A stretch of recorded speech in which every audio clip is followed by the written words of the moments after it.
કલાદર્શન 4 રસ્તા પાસે મુખ્ય માર્ગ ઉપર આવેલા મકાનમાં તસ્કરો ત્રાટક્યા, લાખોની ચોરીની આશંકા। વડોદરાના કલાદર્શન 4 રસ્તા નજીક આવેલા નટરાજ નગરમાં ચોરીની મોટી ઘટના સામે આવી છે।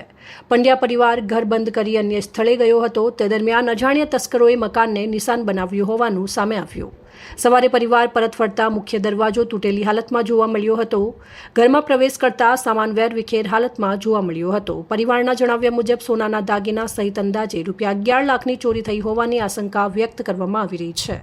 આ ઘટનાની જાણ થતાં જ પોલીસ કાફલો ઘટના સ્થળે દોડી આવ્યો અને તપાસ શરૂ કરી હતી।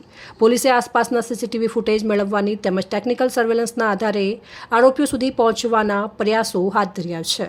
આજે સવારે જ્યારે મમ્મી પપ્પાએ ઘર ખોલ્યું અંદાજિત 9:45 વાગે, ત્યારે આજે જારીનો જે નચુકો છે એ તૂટેલો હતો। એટલે પપ્પાને આઈડિયા આવી ગયો કે લગભગ કંઈક બનાવ બનેલો છે। એટલે હું મારી જોબ પર હતો, પપ્પાએ ફોન કર્યો તો હું તરત જ ઘરે આવી ગયો। ઘરે આવીને અમે જોયું તો ઘરનો તિજોરીનો અંદર બધો સામાન જે વેરવિખેર હતો, માળિયા પરનો સામાન પણ બધો વેરવિખેર હતો। પછી બધું ચેક કર્યું તો લગભગ ઘરની અંદર જે સોનાના દાગીના જે હતા એ પણ ચોરાયેલા છે અને જે રોકડ હતી અંદાજિત 1.5 લાખની આજુબાજુ, એ રોકડ પણ ઘરમાંથી ગાયબ છે। પરિવાર ક્યાં હતો? રાત્રે પરિવાર ક્યાં ગયો? અમે લોકો ગઈકાલે રાત્રે અમારો બીજો ફ્લેટ છે દેવાશીષ હાઇટ્સમાં, અમે લોકો ત્યાં હતા। મારા બેનને ત્યાં જમવાનો પ્રોગ્રામ હતો, એટલે પછી રાત્રે અમે લોકો ત્યાં જ સૂઈ ગયા હતા અને સવારે પછી આવ્યા તો આ બનાવ બનેલો છે।